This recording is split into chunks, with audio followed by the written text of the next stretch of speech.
So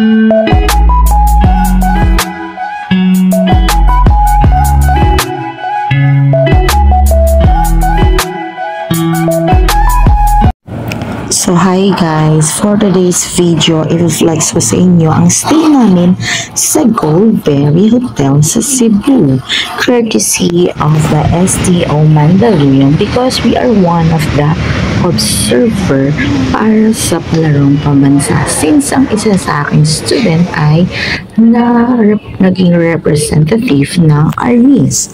So guys, eto yung The Rabbit Hole. So, ito yung kung saan kami kumakain. Ito ang lobby. So, very nice. So, yun nga guys, akyat na tayo dito sa room namin here at Goldberry Hotel. So, nasa 8th floor kami. Etong room namin. Ayan. So, 804.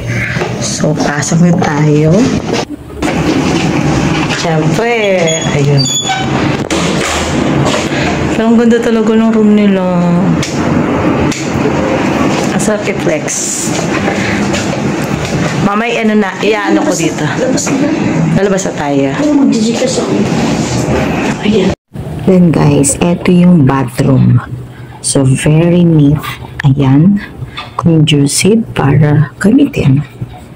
So, again, ito yung aming room. By the way, guys, ayun no, napakalaki ng kama. And tatlo lang kami na-share dito sa loob ng room. Ito naman yung kanilang Goldberry mineral water. Ayun, meron na kami naka-ready. And by the way, guys, daily pinapalitan nila yung aming coffee, tea, lahat ng mga nandyan. So, daily pinapalitan nila yun. So, napakalaki ng room namin, guys. Ang ganda. And ang sarap magstay sa room. Promise. Then, ayan guys. Meron din silang toothbrush, toothpaste, soap. Ayan. So, wala kang dadalhin, guys. Sarili mo na lang talaga ang kailangan mong dalhin pagdating dito sa hotel. Kaya may enjoy mo yung stay nyo dito. Ayan, sasalpin muna ako. Morning guys, so this is our second day here at the Goldberry Hotel. So yun nga, after whole day, ayun. So umaga na, let's go to buffet.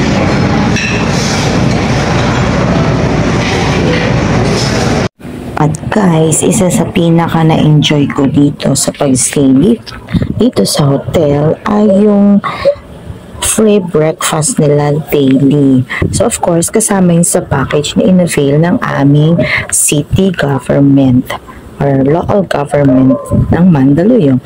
So daily, ayan guys, breakfast pa lang, busog na busog ka na. So eto yung day 2 namin. Ito yung first breakfast namin sa hotel. Ayan, diba? So, yummy! Kaya promise guys, nasira ang diet ko talaga dito guys. Imagine for 5 days, for breakfast, puro masasarap ang sinaserve. Ayan. It is courtesy ng The Rabbit Hole. Guys, so mas liban sa main course, meron silang mga soup, meron ding bread na ang pwede natin i-toast with butter and strawberry jam.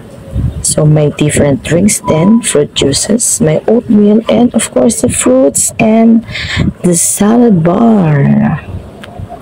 So ito yung pinaka na-enjoy namin dito. So look, ito yung mga kinuha kong foods guys. Ayan, sinulit ko talaga ang pagkain. Next, ito yung aming third day. Ito yung second day ng aming pag-aalmusal.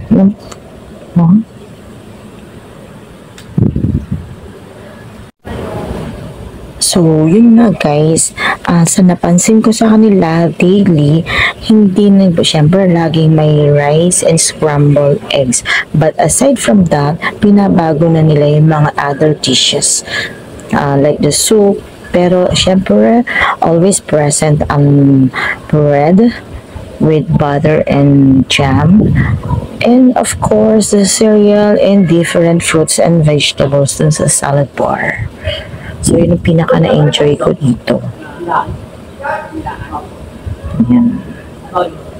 Ito yung pinaka na-enjoy ko daily, no? Laging libre ang salad. So, ito yung kinuha ko, guys. This is our third day and second breakfast buffet. So, yun nga guys. It's our fourth day. So, nakasakay kami ng elevator together with my mamdang and mammets, ang aking roommate. So, bababa na kami for the free breakfast. So, ayun na. Marami na kumakain. So, yun nga guys, ito yung mga kasama namin dito sa hotel. At yun, syempre, kakain na ulit. My favorite part ng pag-stay, yung aming free buffet breakfast. Ayun yung mga kasama namin from STO Mandaluyong. Ayan. So, ito, again, courtesy to Rabbit Hole. Dun lang sa Goldberry. So, meron tayong rice, of course, the scrambled egg. Ayan. So, other dishes dito, ito na yung adobong sitaw, pero kakaiba ang lasa, kakaiba ang pagkakaprepare. Of course, the danggit and the fried pusit. Ito naman yung the cocktail hot dogs. At of course, the beef tapa. Ayan. So, meron din tayong soup this morning. Meron kaming lomi. Ayan.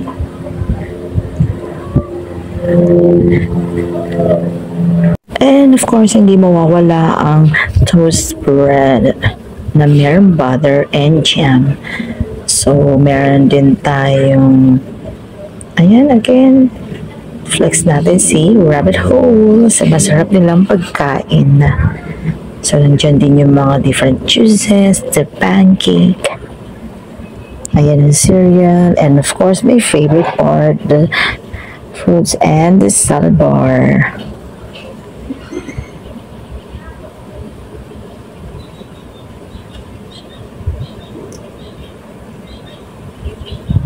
So, ito na yung ginawa namin breakfast for the fourth day. Ito yung aming third breakfast sa hotel.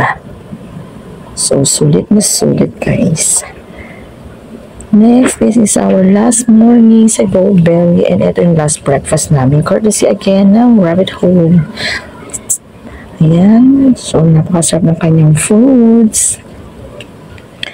So, huwag na kayo magtataka, guys, kung after 5 days, ayun, nakabalik kami ng Manila na tumataba, and I honestly gained 1 kilo because of this food. Yeah, sinulit ko pa naman. Ito yung soup nila. Masarap yung kanilang soup dito. Ito sinigang. Ayan, toast. At of course, ang hindi nawawala mga fruits and salad bar. So, promise guys, napakasarap mag-stay dito. Sulit, maganda yung lugar, maganda ang pagkain, courtesy of the Rabbit Hole. And sobrang na-enjoy ko ang pag-stay. Thank you to the STO Mandaluyong and of course, the local government of Mandaluyong. Thank you for this opportunity. And by the way, ito na yung room rates nila sa mga gusto mag-stay sa Goldberry Hotel sa Cebu. So that's all, guys. See ya.